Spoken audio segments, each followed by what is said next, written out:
Cześć, witam Was w kolejnym dniu. Dzisiaj poświęcę swój czas, Wasz czas jednemu osobnikowi. Tak, temu Miękiszonowi. Każdy tak naprawdę wie, kim on jest, co zrobił, jak się zachowuje. Tutaj to nawet nie trzeba jego portfolio przedstawiać. Przypomnę tylko, że ten sukinsyn jest umoczony w sprawie Blidy, w sprawie Lepera. Jego sługusy z prokuratury po stalinowsku przesłuchiwały w szpitalu rodzącą kobietę.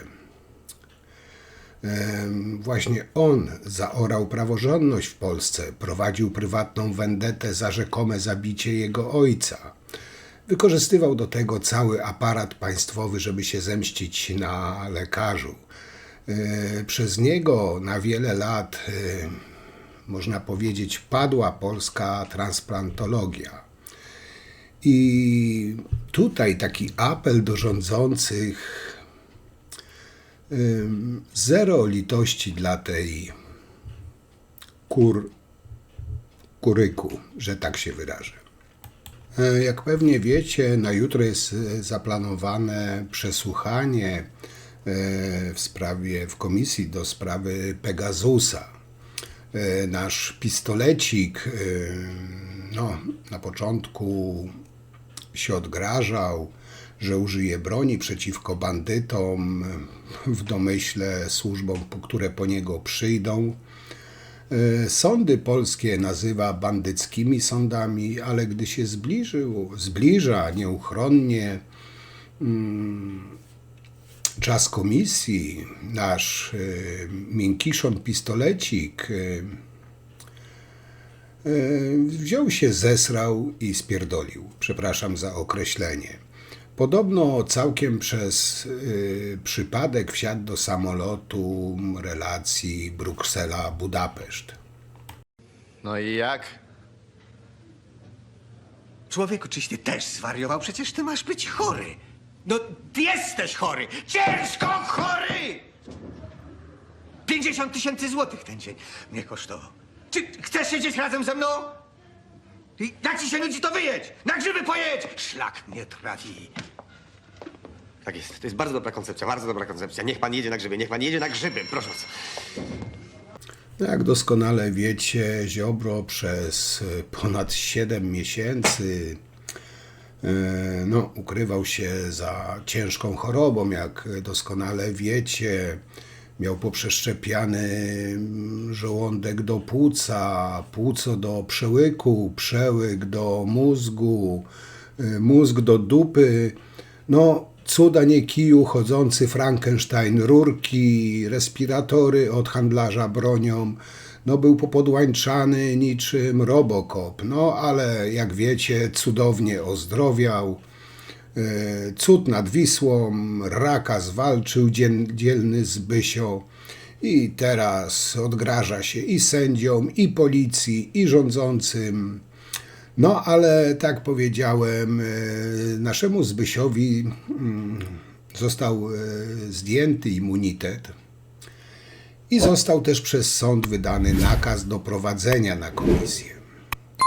I tak wspomniałem, jak to podobno tak ptaszki śpiewają, że Zbysio dał dyla. Czy nasz wspaniały Zbigniew otworzył nowy kierunek turystyczny dla polityków PiS? Może jakiś nowy rejon, nie wiem, ale ja stawiam bardziej na Węgry lub może być Albania. Tak jak wspomniałem, zbliża się jego przesłuchanie, a on akurat całkiem przypadkiem, nieplanowanie znalazł się za granicą. Czy wróci do Polski, czy weźmie na przykład z tego zdrajcy Romanowskiego. W PiS-ie są wszyscy mocni w gębie, ale jak przychodzi co do czego, zawijają ogon pod dupę i spieprzają do tych proputinowskich krajów. Tak jak też wspomniałem, moi drodzy, nasz Zbynio od dawna bawi się w chowanego z tą sejmową komisją śledczą do spraw Pegasusa. No ale teraz ta zabawa może wyjść, jak to się mówi, na jeszcze wyższy poziom. Bo już jutro, czyli 31 stycznia, ten były minister powinien stawić się przed komisją na przesłuchaniu. A jeżeli nie zrobi tego dobrowolnie, to jest zgoda sądu na przymusowe go doprowadzenie jak zwykłego kryminalistę. Pozostaje tylko pytanie, czy nasz Miękiszon będzie w piątek w Polsce, czy pozostanie w objęciach na przykład Orbana lub Łukaszenki. Nie wiadomo, gdzie on poleciał, no ale stawiam, że do Budapesztu tam Romanowski już mu pościelił w łóżeczko, także już tam pewnie ma swój pokoik. Nie róbmy z tego wydarzenia nadzwyczajnego wydarzenia. Rzeczywiście, pierwszy raz w historii mamy do czynienia z sytuacją, gdzie były minister sprawiedliwości ma zostać zatrzymany i doprowadzony na przesłuchanie. Ale pamiętajmy, że to jest przesłuchanie świadka na komisji śledczej. To pan Zbigniew Ziobro i ludzie z PiS-u stwarzają wokół tego szopkę. Im na tym zależy. Nam zależy natomiast na tym, żeby zebrać materiał dowodowy, sporządzić raport i wnioski do prokuratury, a później, żeby zobaczyć przed sądem, co się wydarzy z tym materiałem, o którym wszyscy już w dużej części wiemy. Dlatego, drodzy Państwo, na spokojnie. Pan Zbigniew Ziobro ma zostać zatrzymany, doprowadzony. Ja jestem przekonana, że polskie służby się wywiążą z tego zadania i jutro o godzinie 10:30 startujemy. Zobaczymy, jaka będzie postawa pana Zbigniewa Ziobro. Czy będzie odpowiadał na pytania, czy nie będzie. My na takie scenariusze również jesteśmy przygotowani. Moi drodzy, sam Ziobro oświadczył, że obecnie przebywa, i tutaj co za niespodzianka, za granicą. Czy to, nie wiem, nasz Marcinek Romanowski znalazł dla niego kwadrat w Budapeszcie? Stawiam, że tak. Na razie Ziobro tłumaczy się kuracją w związku z operacją, którą niedawno przechodził. No już wam tłumaczyłem to, że był bardzo pokiereszowany, poprzeszczepiany, także no chwalmy Pana, że nasz Zbysio ozdrowiał. Także niewykluczone, że Zbysio też otwiera dla uciekających polityków PiS nowy kierunek turystyczny. A co kombinuje ten były minister Miękiszon? Czy wróci do Polski? Przekonamy się już jutro. Z kolei Michał Wójcik, zaufany druh Ziobry, przyjaciel Ziobry, powiedział na antenie RMF FM coś takiego. Trudno mi powiedzieć w tym momencie, tutaj został zapytany, czy Ziobro się pojawi na komisji. To jest jego prawo. Nie jest zobowiązany, by stawić się przed grupą ludzi, która komisją nie jest. Nie jest zobowiązany według Wójcika, czyli sąd sądem, ale sprawiedliwość jest po naszej stronie, czy prawo jest po naszej stronie, bo jak wiecie, sądy są w porządku, sprawiedliwe, kiedy są na korzyść pisowców, ale kiedy nie są na korzyść pisowców, to są bandyckie sądy, przestępcze sądy, komunistyczne złogi i tak dalej, i tak dalej. To już przerabialiśmy nieraz. Z kolei sam Ziobro konsekwentnie mówi, że dobrowolnie nie stawi się przed komisją, ponieważ jego zdaniem działa ona nielegalnie.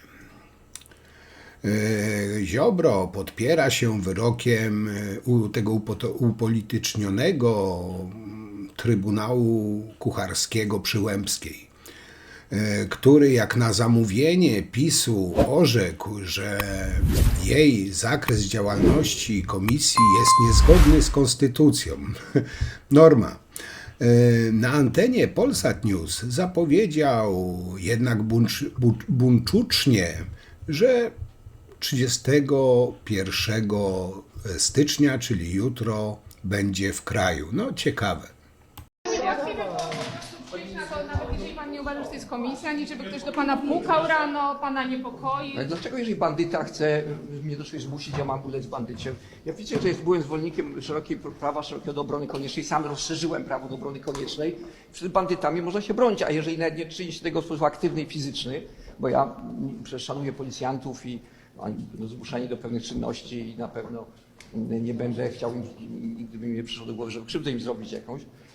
Choć muszę powiedzieć, że dysponuję arsenałem rozmaitych jednostek broni, więc pewnie dałbym radę.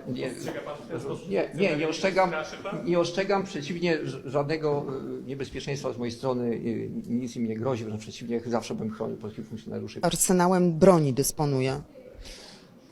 Arsenałem strachu chyba, dlatego że ten, kto mówi, że ma dużo broni, to na ogół się boi. Dla Ziobry mam taki sygnał. Jeżeli myśli pan, że pan przyjdzie i pan nie będzie mówił, to kolejny wniosek będzie nie o doprowadzenie, tylko pana aresztowanie. Więc jeżeli pan posiedzi trochę w areszcie, to panu rura polityczna zmięknie, a jak pan chce dołączyć do Romanowskiego, to bilet już proszę kupować. Jak na jednej z konferencji nasz Zbysio powiedział, nie należy do tych, którzy mdleją. Nie, on należy do tych, którzy uciekają na Węgry. No ale pomińmy to. Mimo że jestem za granicą, to przybędę do Polski, bo ja się nie obawiam funkcjonariuszy, nie będę stawiał oporu też.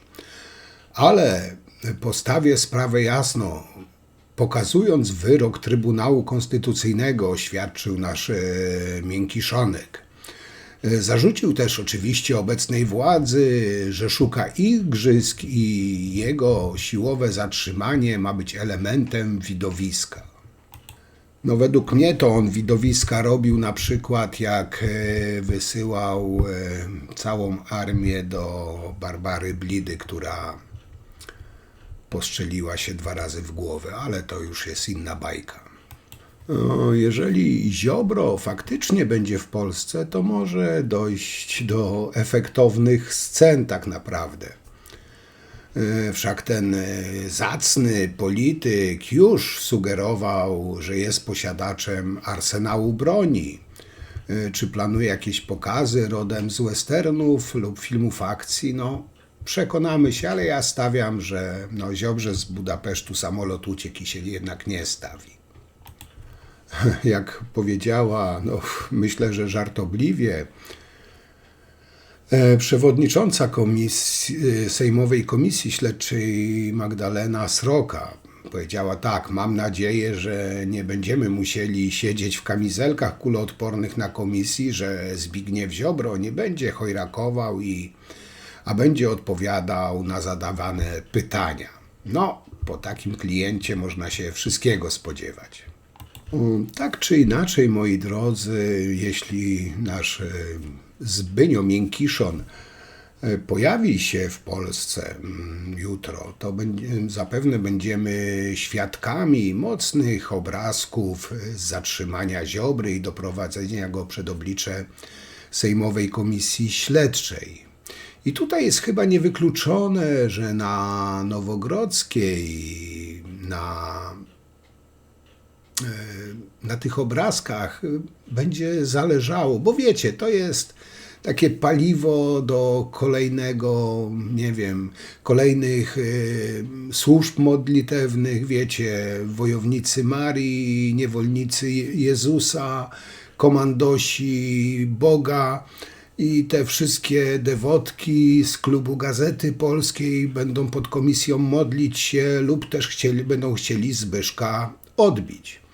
Już można wyobrazić sobie te hasła w tych propisowskich mediach o tym, że reżim Tuska i Bodnara dręczy, wręcz torturuje biednego, chorego polityka. PiS-owi udało się zrobić już męczennika z Romanowskiego, czy z księdza Salcesona, czy tych 2 niewiast, które były w brutalny sposób traktowane. No ale sam Romanowski, no prawdziwy bohater, męczennik bohater narodowy, bo uciekł, więc jest szansa tutaj zrobić na przykład z Ziobry jeszcze większego męczennika. No, wyobraźcie sobie Ziobrę w kajdankach.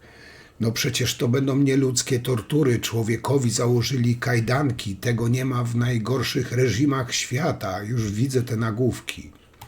Czy słyszał pan, że jest jakiś kraj w Europie, czy kraj demokratyczny na świecie, w którym rząd blokuje publikowanie i wprowadzenie w życie orzeczeń Trybunału Konstytucyjnego? Tak, słyszałem, jak Beata Szydło to zrobiła.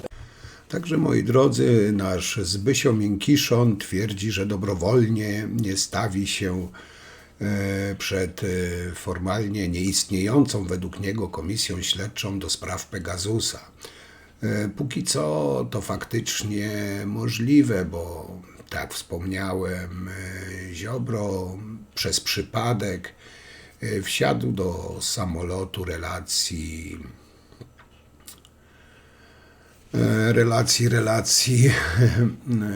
jejku, dobra, nieważne jakiej relacji, zapomniałem miasta.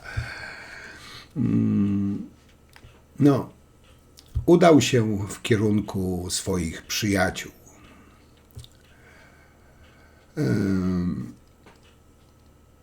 I tutaj pytanie, czy nasz Zbynio Ziobro kpi z prawa. Według mnie owszem, i to w żywe oczy. Jak wszyscy wiemy, Ziobro, jak i reszta pisowców, mocni są cholernie w gębie, ale jak przychodzi co do czego, wieją jak wystraszone kundle. Komisja do spraw Pegasusa od dawna bezskutecznie chce przesłuchać Miękiszona. Ziobro najpierw zasłaniał się L4 i tym, że zmaga się z nowotworem. Teraz po prostu nie stawi się i tyle, bo uważa, że jest nielegalna. Że to, jak doskonale wiecie, to PiS ustala prawo, a nie prawo obowiązuje PiS. Do tego przyznał, że jest poza granicami Polski. No, według mnie kolejny patriota męczennik zwiał do orbanowskich Węgier. Nasz Miękiszon Zero, wiecie, był odważny, krzyczał, wyśmiewał posłów, odgrażał się.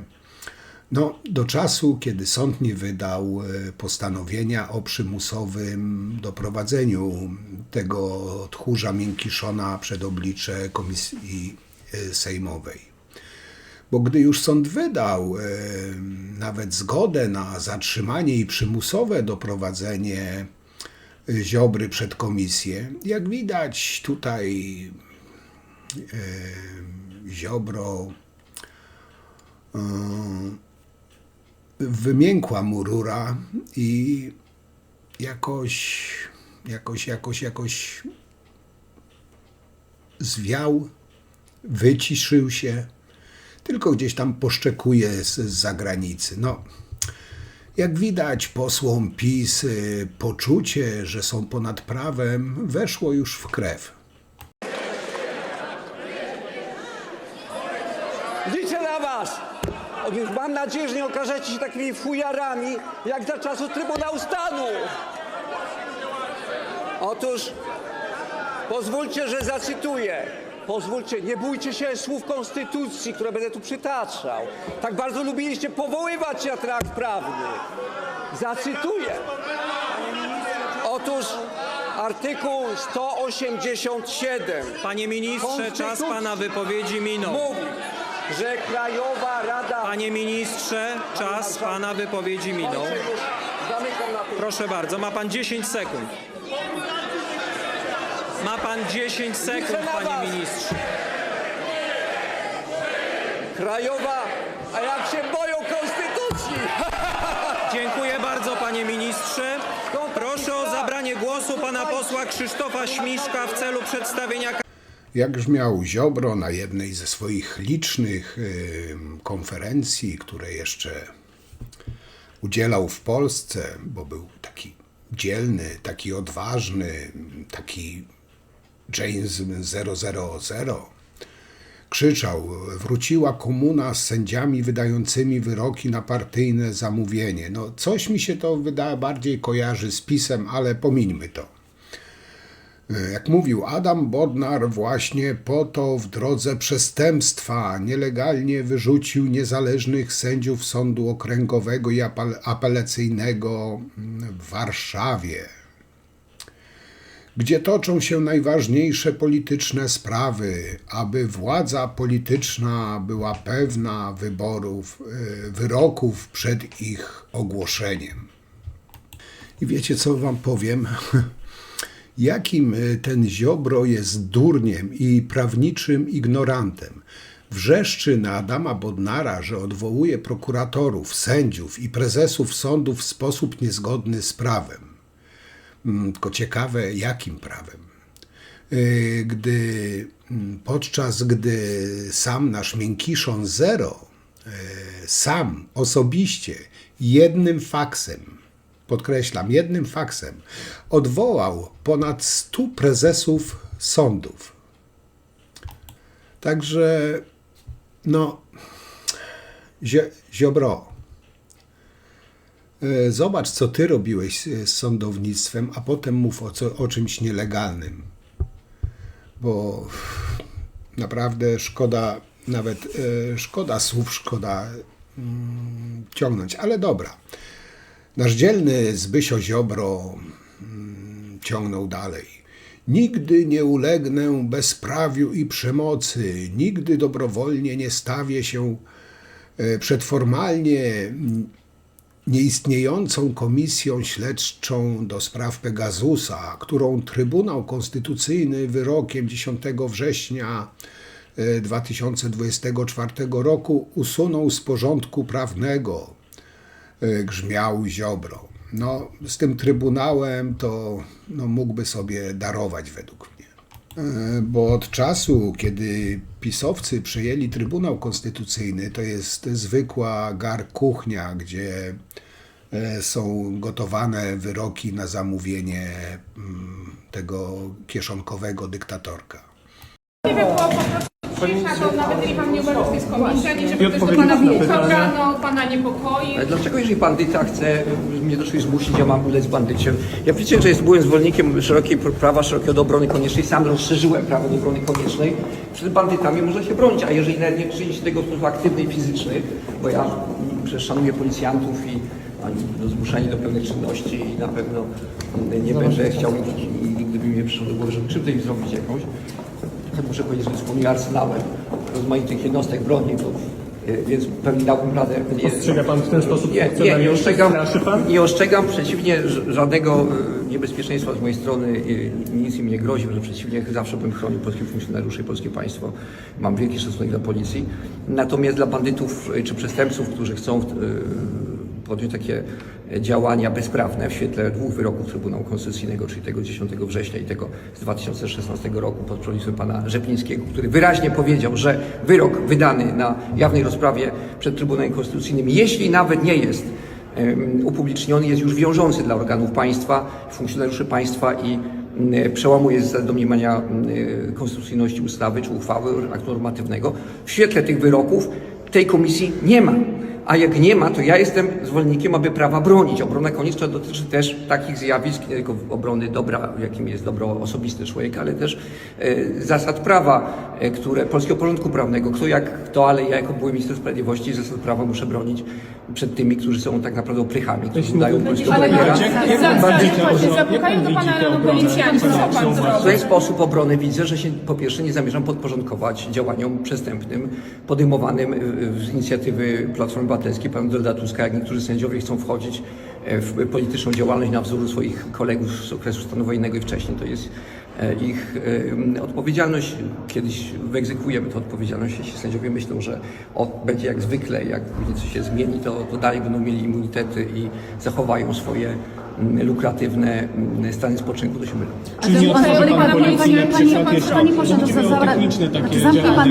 Zawsze szanuję policjantów, mam dobre relacje z policjantami, uważam, że wykonują ciężką pracę, mało zarabiają, czasami giną. Nigdy nie będę chciał okazać jakikolwiek braku szacunku policjantom. No, zdarzają się oczywiście przypadki, wiemy o tym, jak zostały potraktowane dwie panie, o którym państwo, a szczególnie pan, wiele mówił, prawda, jako taki wrażliwy człowiek na prawa człowieka. Tak, że zostały na siłę rozbierane do naga, zmuszane na oczach mężczyzn do wykonywania czynności fizjologicznych, do załatwienia się na toalecie, gdzie patrzą na handel. I to potwierdził Rzecznik Praw Obywatelskich, który jest wybrany, zresztą był kandydatem przez lewej strony sceny politycznej. Pan jako taki wrażliwiec, no, przepraszam, PSL jest, z kim jest koalicja? To jest PSL. Panie ministrze, czy jeśli przyjdą, Więc jednym słowem jest z liberalnej części Uniwersytetu Warszawskiego, jest człowiekiem, okazał się być przyzwoitym, czyli napisał prawdę. I taka prawda powinna spowodować trzęsienie ziemi w normalnym państwie, że nawet gdyby przyjąć, że były jakieś podstawy do działań, które były podejmowane, to tego rodzaju sposób traktowania był kompromitujący, dyskwalifikujący. A to, że przeszło to wam o tak, jakby problemu nie było, świadczy o reżimowych mediach, które pan też reprezentuje. jeśli przyjdą do pana policjanci, żeby pana Ja mówię doprowadzić... prawda. Panie ministrze, ja pytam pana, czy pan się będzie Ja mówię prawdę, prawda, wie pan sama się obroni. Wystarczy pana słuchać, czytać ze zrozumieniem. Jest pan reprezentantem takiego nurtu, który broni aktualnej władzy politycznej, jak rzecznik prasowy, żaden Platformy nie byłby tak sprawny jak pan, także doceniam pana sprawę. Otworzy pan policję, czy nie otworzy? Odpowiedzieć proszę na pytanie, czy pan się będzie szarpał z policją? Ale właśnie, podporządkuje się pan Prowokacyjnie pan zadaje pytania, że właśnie pokazuje pana rolę, bo doskonale pan zdaje sobie sprawę, że moja odpowiedź była jasna. Oczywiście, że otworzę. Podporządkuje się pan policjantom, czy też ich pan zaliczy do grona bandytów? Jeżeli policjanci przyjadą, to oczywiście poinformuję ich o tym, że zapadły wyroki Trybunału Konstytucyjnego, które są też dla nich wiążące, ale zdaję sobie sprawę, że działają na rozkaz, jest to taka formacja, muszą realizować, poczęstuję ich herbatą albo kawą, jak jeśli będą sobie życzyć, a potem rozumiem, że pojadę z nimi w takie miejsce, które będzie przeznaczone, jeśli takie decyzje sądu zapadnie, bo pamiętajmy o tym, właśnie za chwilę będę pisał pisma do wszystkich panów posłów byłej komisji do spraw Pegasusa, informując ich o tych dwóch orzeczeniach Trybunału Konstytucyjnego i dając im szansę, żeby jeszcze wycofali te wnioski, ponieważ kiedyś będą dla nich ciężkie chwile. Dlatego, że popełniają oczywiste przestępstwo, domagając się w sposób bezprawny zatrzymania obywatela Rzeczpospolitej, który jest chroniony przez kodeks karny, że nie wolno kogoś zatrzymywać w sposób bezprawny. A zatrzymywanie przez organ, który nie istnieje, w oparciu o uchwałę sejmową, która została wysadzona w powietrze przez orzeczenie Trybunału Konstytucyjnego, to prawda, nie wydrukowane w Dzienniku Urzędowym, ale upublicznione na jawnej rozprawie, co w świetle wyroku wydanego przez pana prezesa Rzeplińskiego, byłego członka Platformy Obywatelskiej, jest już wiążące dla funkcjonariuszy państwa, i dla nich też. To będzie oznaczało, że oni uczestniczą w przestępstwie. W związku z tym będziemy kiedyś to przestępstwo egzekwować. Nie kryję, że do tego swoją cegiełkę przyłożę. Natomiast jeśli tak by było, proszę, to są informacje. Bo prawo powinno być egzekwowane. Ja tak uważam. Pan może mieć inne zdanie. Ale sądy wydają wyroki, prawda? Ale sądy też są związane prawem. Były też sądy, proszę powiedzieć, bo zawsze rodzinnie mam takie doświadczenie. Mój dziadek został skazany na karę dożywotniego pozbawienia wolności przez sąd stalinowski za to, że walczył o wolną Polskę. Ten wyrok został uznany. Żyjemy niestety w ustroju, który wraca do tego rodzaju praktyk, tym bardziej trzeba je potępić, że powtarzają się w wolnej Polsce i tym bardziej podejmę działania wobec tych, którzy takie zachowanie i praktyki znowu chcą wprowadzać w życie, w sposób bezwzględny usunąć ich od funkcji publicznych raz na zawsze. Dopuszcza pan ucieczkę na Węgry? 31 zapraszam, jeśli będzie taka decyzja. Myślę, że się zobaczymy. Ten jego post, który wam tu zacytowałem, wpisuje się w to, co właśnie mówił wcześniej w czasie rozmowy z dziennikarzami. Napomknął, że posiada arsenał rozmaitych jednostek broni. I choć dodał, że nigdy by mu nie przyszło do głowy, żeby zrobić krzywdę policjantom, wydźwięk jego słów no, odbił się generalnie rzecz biorąc szerokim echem. Tym bardziej, że broni się przed pojawieniem na obradach komisji rękoma i nogami. Desperat jest zdolny do wszystkiego i tutaj chyba nie trzeba nikogo o tym przekonywać. Złożył nawet wniosek o wyłączenie sędzi Anny Ptaszek od orzekania w sprawie wniosku o jego doprowadzenie. Ten został odrzucony, więc Ziobro formalnie nie ma już żadnych wymówek. Więc wściekły Ziobro nie pozostało mu już nic innego jak odgrażanie się. Jednak nadal twierdzi, że zarówno sędzia Ptaszek, jak i wszyscy odpowiedzialni zostaną w wolnej Polsce, zapamiętajcie, w wolnej Polsce ukarani, a sędziowie wydaleni z zawodu. Czyli troszeczkę zaprzecza sam sobie.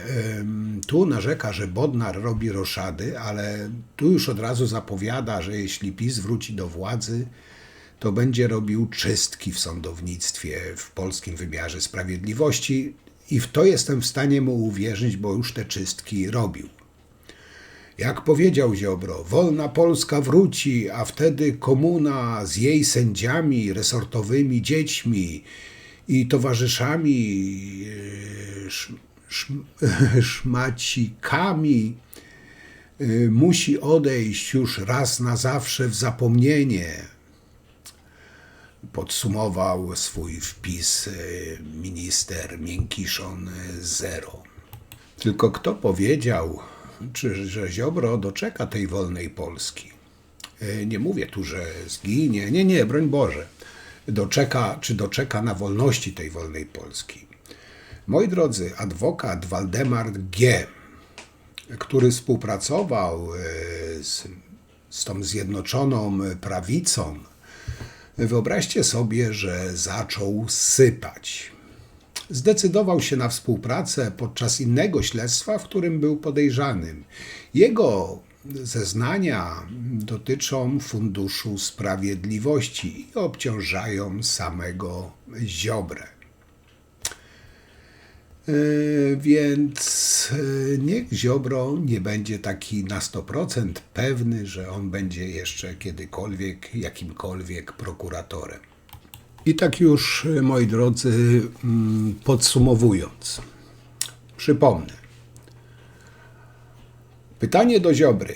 Jak pan się zachowa, jeśli sąd zgodzi się, by był pan doprowadzony siłą przez policję na przesłuchanie komisji do spraw Pegasusa? Ziobro. Wiecie, że byłem zwolennikiem szerokiego prawa do obrony koniecznej. Sam je rozszerzyłem przed bandytami. Przed bandytami można się bronić, a jeżeli nawet nie czyniąc tego w sposób aktywny i fizyczny, bo ja przecież szanuję policjantów, a oni są zmuszeni do czynności i na pewno nie będę chciał zrobić im krzywdy. Choć muszę powiedzieć, że dysponuję arsenałem rozmaitych jednostek broni, więc pewnie dałbym radę. Czyli tak czy inaczej odgraża się wymiarowi sprawiedliwości. Były minister sprawiedliwości. Powiem wam tak, to jest to, co Ziobro powiedział, to, co Ziobro zapowiedział, to jest jawna groźba użycia broni przeciw policji w sytuacji, gdy będą wykonywać sądowy nakaz zatrzymania Ziobry. I powiem wam, że dobrze, że się przyznał. Dla bezpieczeństwa komendant główny policji powinien wysłać po Ziobrę dobrze uzbrojonych antyterrorystów. I ten człowiek, pomyśleć sobie, wyobraźcie sobie, że ten człowiek przez 10 lat był ministrem sprawiedliwości. I tutaj profesor Sadurski, powiem wam, że miał rację, że PiS to zorganizowana grupa przestępcza, bo tylko przestępca tak wyobraża sobie zatrzymanie przez policję. I cóż, na tym zakończę. No dzisiaj się postarałem się streścić, że tak powiem. Bardzo Wam dziękuję za, jak zawsze, komentarze, opinie. Liczę również na komentarze w tym temacie. Mam nadzieję, że Was zaciekawił, że Was nie zanudziłem. I cóż, do zobaczenia przy następnym materiale. Trzymajcie się, moi drodzy. Cześć.